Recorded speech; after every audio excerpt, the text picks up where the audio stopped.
सुप्रभात मान्यवर। आप में से बहुत सारे लोग जानना चाहते थे कि रूस में भारतीयों के लिए किस तरह के विकल्प हैं रोजगार के।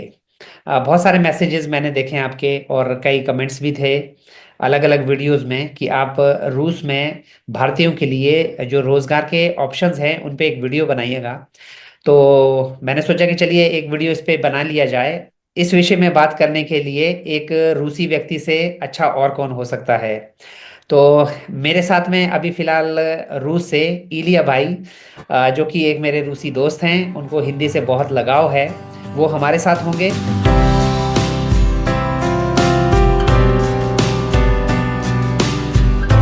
इलिया भाई, स्वागत है आपका बहुत बहुत नए वीडियो में। जय हिंद। हिंदुस्तान जिंदाबाद। धन्यवाद। तो सबसे पहला प्रश्न जो अक्सर लोग मुझसे पूछते हैं कि रूस में भारतीयों के लिए रोजगार के क्या क्या जो है अलग अलग साधन हो सकते हैं। ठीक है। तो मेरा इस प्रकार का जो प्रश्न है कि रूसियों के लिए भारत में विकल्प कहाँ मिलते हैं। ठीक है। जी। ऐसे हैं कि जो रूस है वो इन देशों की सूची में आता है जहां विदेशियों पर इतना ज्यादा ध्यान नहीं दिया जाता है। एक बात है। हालांकि इसके बावजूद यहाँ मजदूरी पर काफी विदेशी भी लोग आते हैं।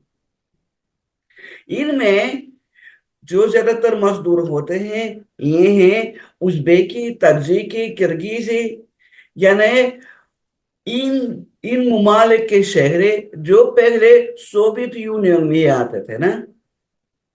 और रूस में बेरोजगारी का दर्जा बहुत ऊंचा है।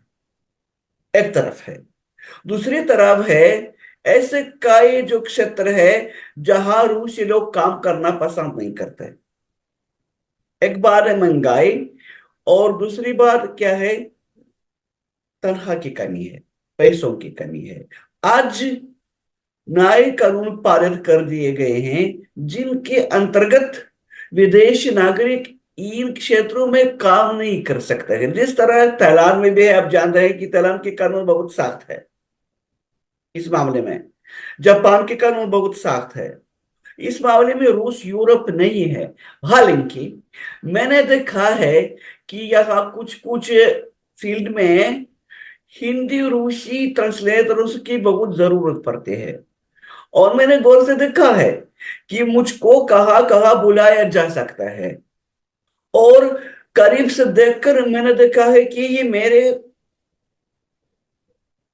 फील्ड नहीं है, ये मेरा काम नहीं है, ये मेरे स्तर के बाहर है। मतलब ये है कि यहाँ कुछ कुछ कंस्ट्रक्शन कंपनीज जो घर बनाते हैं या और पता नहीं क्या बनाते हैं, काफी मात्रा में यहाँ देशियों को बुलाया जाता है। पता नहीं ये जो काम है इनका, ये कानूनी है या गैर कानूनी है, मैं इसमें घुसना नहीं चाहता। फिर भी अगर ये काम गैर कानूनी है तो मेरा काम अपने आप आ जाएगा। मुझको कहाँ, मुझे अदालत बुलाया जाएगा। जी जी जी, समझ गया। और मुझे लगता है कि जो लोग यहाँ काम करते हैं ये कहाँ होता है? पीटरबुर्ग या कोई अमूर ब्लगावेशंस किया, और पता नहीं जहां लोग बसना पसंद नहीं करते हैं। शायद ये जो रूस के जितने पाइप हैं इनको बनाने में शायद बिहारियों की जरूरत पड़ती है। अच्छा, आपके कहने का मतलब है कि रूस में एक ऑप्शन हो सकता है कंस्ट्रक्शन का, यानी कि कंस्ट्रक्शन में जी। भारत के लोगों को जी, काम मिल सकता है। हो सकता है। मैंने देखा है क्योंकि कई बार मेरे नाम पर कुछ अनुवाद आए थे ना, जहां मुझे हिंदी में समझाना पड़ता कि घर में मुरम्मत किस तरह की जा सकती है। अच्छा। अजीब बात है क्योंकि कम से कम उज़्बेकियों को टूटी फूटी रूसी आती है। ताजिकियों को कम से कम टूटी फूटी तो आती है। पर बिहारियों को रूसी कहाँ से आएगी? जी। तो यानी कि एक फील्ड आपने बताया कि जो कंस्ट्रक्शन है उसमें भारत के लोगों को जो है काम मिल सकता है। अच्छा, इसके अलावा जो दूसरे कोई फील्ड हैं जिसमें भारत के लोगों को आपने देखा है या भारत के लोगों के लिए ऑप्शन? हाँ, देखा है। ये जो सौदा, यहाँ काफी मात्रा में भारतीय सौदागर आ जाते हैं। ये लोग रूसी बोल लेते हैं और भारत में सस्ती तरीन चीजों को खरीद कर यहाँ अच्छी दाम में बेचते हैं बाजार में। कोई मेला होता है वारोनिस में, कोरोना से पहले यहाँ हर 3 महीना कोई ना कोई मेला लगाया जाता था। कोई ना कोई मेला लगाया जाता था जहाँ लकड़ी की बनी चीजें हैं, कपड़ा, क्या है, लिबास, आभूषण और मिर्च मसाला, सब बेचते थे ना पहले। अच्छा। ये लोग बेचने के लिए आया करते थे। हम्म। और मैंने भी बात की है तो पता चला कि ये लोग भारत तक नहीं जाते हैं, यहाँ ही रहते हैं, भारत से मंगवाते हैं और यहाँ इन सारी चीजों को 3-5 साल में क्या है बेच देते हैं, खरीद फरोख्त। अच्छा, इसका मैं अपना भी एक एक्सपीरियंस बताऊं। जब मैं 2019 में रूस पहली बार आया था तो मुझे वहाँ पे एक भारत के व्यक्ति मिले थे। वो गुजरात से थे दरअसल। तो मेरी उनसे बातचीत हुई तो उन्होंने कहा कि मुझे 15 साल हो चुके हैं रूस में रहते हुए। तो मैंने उनसे पूछा कि आपका किस तरह का कारोबार है वहाँ पे। तो फिर वो थोड़ा सा बताने लगे और उन्होंने कहा कि जब वो पहली बार वो रूस आए थे तो वो अपने बैग में भारत के जो कॉस्मेटिक्स होती है जैसे ये हिमालय वगैरह की क्रीम, ये वो हाँ अपने साथ में लेके गए थे टूरिस्ट वीजा पे। तो उन्होंने कहा कि जहाँ पे मैं रुका हुआ था तो फिर मैंने सिर्फ महिलाओं को वो वहाँ पे दिया। और वो महिलाओं को इतना पसंद आया कि वो मुझसे और कुछ मंगाने लगी। तो मेरे दिमाग में एक आइडिया आया कि अरे यार, इतना अच्छा इनको ये कॉस्मेटिक्स लगा है। हालांकि वो लीगल नहीं था इस तरह से बेचना, हाँ, लेकिन फिर भी बिल्कुल। वो लेके गए थे बैग में। लेकिन उसके अगली बार फिर वो थोड़े से और कुछ ज्यादा लेके गए। तो इस तरह से उन्होंने जो है अपना कारोबार शुरू किया। और आज जैसे ये आपके कुर्स्क है, तूला है, मॉस्को है। मेरे कहने का मतलब मॉस्को के आसपास के जो शहर हैं वो एक अच्छा बिजनेस कर रहे हैं भारत से कॉस्मेटिक्स का। उनका माल है, अच्छे दाम में बेचना आता है। और ये लोग हमेशा मुनाफा उठाते हैं, अच्छा। हमेशा मुनाफा उठाते हैं, फायदा उठाते हैं।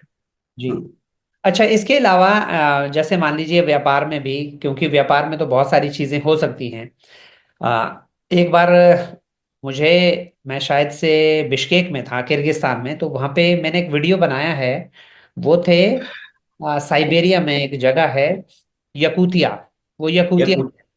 तो उन्होंने कहा था कि हमारे यहाँ तो आम मिलता भी नहीं है और वीआईपी लोग खाते हैं आम को। हाँ, तो मतलब आप सोचिएगा कि वहाँ पे वीआईपी लोग खाते हैं। और मैंने उनसे पूछा था कि इसका दाम कितना होता है वहाँ। उन्होंने कहा कि मुझे नहीं पता, मैंने कभी खाया ही नहीं है।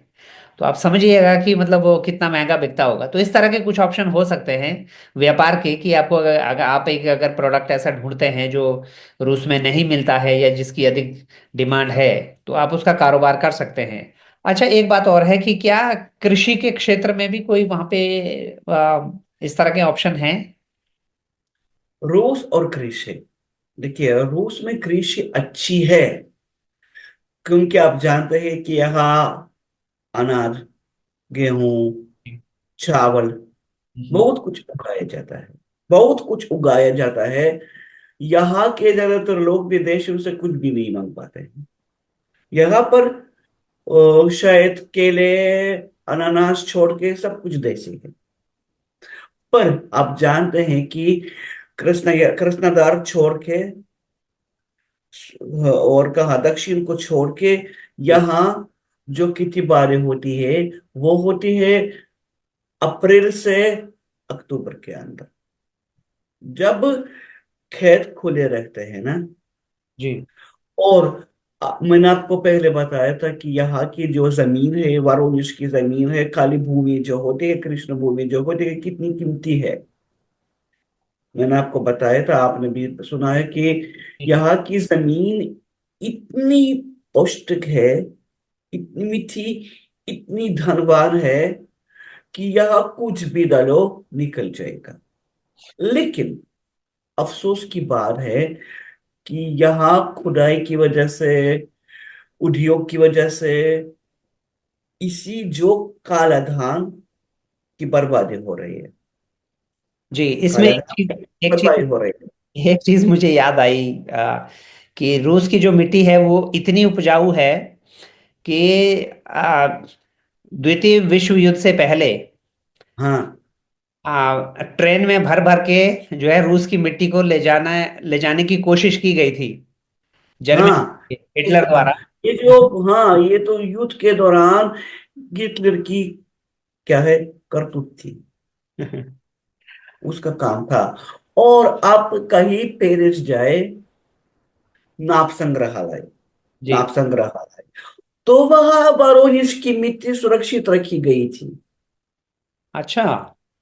हाँ, क्योंकि ये जो मिट्टी है वो मानक है। इसका मतलब नहीं कि वो मिट्टी वारोनिश में ही है। वो कुर्स्क में है, बेलग्राद में है, ऑर्लोव में है। आसपास के जितने प्रदेश होते हैं जी। एक ही मिट्टी के बने हैं, एक ही मिट्टी के बने हैं। और दूसरा जो क्षेत्र है वही अल्टाई क्षेत्र है। अल्टाई में बहुत ज्यादा गेहूं उगाया जाता है और कुटू उगाया जाता है। कुटू के लिए अल्टाई उत्कृष्ट है, सर्वश्रेष्ठ है। जी, तो यानी कि कृषि जो है वहां पे हो सकती है, अगर कोई जैसे भारत में से कोई बहुत सारे लोगों ने पूछा था पिछले किसी वीडियो में कि क्या हम वहां पे जाके कृषि कर सकते हैं। उसके बारे में थोड़ा सा मैंने इंटरनेट पे पढ़ा था कि आप कृषि कर सकते हैं, लेकिन क्योंकि वहां पे जो जमीन है कृषि के लिए वो उस पे किसी का मालिकाना हक नहीं होता है, वो दरअसल रूसी सरकार का है। उसको आप हाँ लीज पे ले सकते हैं और कृषि कर सकते हैं। और उसकी जो कंडीशन है वो मैंने कुछ ऐसी इस तरह से पढ़ी थी कि उसके लिए एक किसी रूसी नागरिक को आपको जो है पार्टनर बनाना पड़ेगा, क्योंकि वो डायरेक्ट आपके नाम से नहीं मिलेगी। तो जब दो बिल्कुल। लोग उसको करेंगे तो आप उसको कर सकते हैं। और शुरू हाँ शुरू के 3 साल के लिए आपको उसका लीज अमाउंट भी नहीं देना है, क्योंकि आपको पहले उसको खुदाई करनी है, तैयार करना है। तो 3 साल के वो भी उसमें आपको छूट दी जाती है, और 3 साल के बाद जो भी वो फिर उसका टैक्स होगा, यानी कि जो लीज का अमाउंट होगा वो आपको पे करना है, और आप वहां पे किसी भी तरह की जो है खेती कर सकते हैं। हाँ, यह है। क्योंकि भारत में भी कोई भी परदेशी जमीन अपना नहीं कर सकता। जी बिल्कुल। बहुत बहुत ऐसे सारे देश है जहां विदेशी नागरिक जमीन नहीं खरीद सकते। बहुत सारे देश है। अभी आपने बताया कि जॉब भी हो सकती है और व्यापार भी रूस में हो सकता है, और साथ साथ में जो कृषि में है वो भी भारत के लोग कारोबार कर सकते हैं। चलिए, अगर किसी को नौकरी मिलती है या कोई व्यवसाय करना चाहता है या कृषि में कोई काम करना चाहता है, तो रूस में एक भारतीय के लिए जो समस्याएं हैं वो क्या क्या हो सकती है, थोड़ा सा बताइएगा उसके बारे में। जब तुम रूस आ जाते हो, तुमको समझना चाहिए कि तुम किस लिए आए हो। जी। पर है, क्योंकि यहाँ जो लोग रूस को प्यार देते हैं, हम्म। जो यहाँ के समाज में मिल क्या है, घुस गए हैं, जो समाज के, रूसी समाज के अंश बन चुके हैं, तो इनके लिए सारे दरवाजे खुले हैं। एक उदाहरण है, यहाँ एक ट्वेर में एक बंदा है, बहुत लोकप्रिय हुआ। उसका नाम सीध है। वो डॉक्टर है। उसकी जो धर्मपत्नी रूसी है, और वो बहुत लोकप्रिय है। वो शायद बिहार से है, शाकर से। हम्म। तो वो क्या, वो कहाँ तक आ गया, वो राजनीति तक आया है। तो वो क्या है, तो जो रूस की जो राजनीति है जो अभी चल रहे है, वो इसी के लिए रूसियों को प्रेरित करता है। अच्छा, इसमें और भाषा की एक आपने बताया समस्या, और इसके अलावा और क्या समस्या हो सकती है? भारत रूस का जो कानून है, क्योंकि आप रूस को भी अच्छी तरह से जानते हैं, भारत को भी अच्छी तरह से जानते हैं, तो आपको क्या लगता है कि इसके अलावा और कानून, क्या समस्या हो सकती है? कानून के हिसाब से शायद ऐसा कोई बाधा नहीं है, ऐसा कोई बड़ा बाधा नहीं है। हाँ। मगर जो मनोविज्ञान है, जो रखने का तरीका है, समझना बहुत जरूरी है। कुछ कुछ लोगों के बीच में ना रहते हुए अपने समाज बना लो, अपनी बिरादरी बना लो। अच्छा। यहाँ यूरोप की तरह नहीं, यहाँ भारत की तरह है। रूस बिरादरियों में ही रहते हैं। बिरादरी बनाते हैं।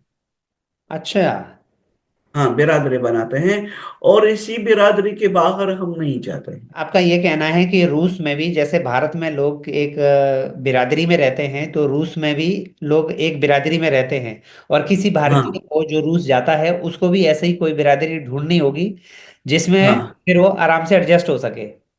बिल्कुल। लेकिन ये क्या बिरादरी है, इसका मतलब नहीं है कि सब लोग एक ही जगह रहते हैं। हाँ हाँ, मैं समझ लोग गया। अलग अलग जगह, अलग अलग जगह रख सकते हैं, फिर भी आपस में जुटे हुए हैं ना, फोन करते हैं, मिलते हैं, अंदर या बाहर कहीं भी मिलते हैं। जिस तरह मेरी बिरादरी है, मेरी बिरादरी में कौन है? ये मेरा जो गिरजाघर है, ये मेरे संग्रहालय की महिलाएं हैं, ये कौन है, ये कलाकार है, कलाकार अदाकार सब मेरी बिरादरी के लोग हैं। जो शिक्षक जो होते हैं, जो मनोवैज्ञानिक है, मैं इनके अंतर्गत रखता हूँ। मजदूरों के बीच में या दुकानदारों के बीच में मैं नहीं जाता हूँ। अच्छा। ऐसे लोगों से मैं दूरी रखता हूँ। हम्म। मैं यहाँ की फौजियों के बीच में भी नहीं रहता हूँ, हालांकि मैं फौजी परिवार से निकला हूँ, फिर भी आप समझते हैं क्या वजह है? मैं फौजियों से तक बात नहीं करता। अच्छा, करप्शन कितना है? देखिए, सबसे बड़ी जो हाँ, समस्या होती है वो यहाँ करप्शन। भ्रष्टाचार तो एकदम जबरदस्त है, एकदम जबरदस्त है, और किसी क्षेत्र में भारत से आगे है। अच्छा। क्योंकि मुझे लगता है इस मामले में भारत, बांग्लादेश और रूस एक जैसे हैं। अच्छा। अच्छा, लेकिन एक चीज आपसे पूछना चाहूंगा, जैसे कि आप बताते हैं कि रूस में भी करप्शन है, और हम भी बिल्कुल जानते हैं कि हाँ, करप्शन है वहां पे। लेकिन मुझे कई बार ऐसे महसूस हुआ कि या तो वहां पे जो करप्शन है वो बिल्कुल पर्दे के पीछे होता है, यानी कि वो सामने नहीं दिखता। बिल्कुल जैसे भारत में बिल्कुल करप्शन है, भारत में बिल्कुल, करप्शन जो है बिल्कुल सामने आपको दिख जाएगा कि एक पुल बन रहा था लेकिन वो बनते बनते टूट गया, गिर गया, है ना। ये रूस की कहानी है। लेकिन रूस में जो है कि वहां पे हर चीज बड़ी अच्छी बनी हुई है, चाहे वहां के सड़कें बोलिए, पुल बोलिए, वहां पे हर चीज जो इंफ्रास्ट्रक्चर है बहुत जबरदस्त है। तो वो मुझे लगता है कि क्या जनता उसको देख सकती है उस करप्शन को, या वो पीछे पीछे हो जाता कि पैसे किसी ने खा पीछे लिए। पीछे हो जाता है, पीछे पीछे, पीछे पीछे हो जाता है। देखो, ऐसा है कि यहाँ हर कहीं भी घूस है, अच्छा। हर कहीं भी। रूस में घूस के बगैर कोई काम नहीं चलता।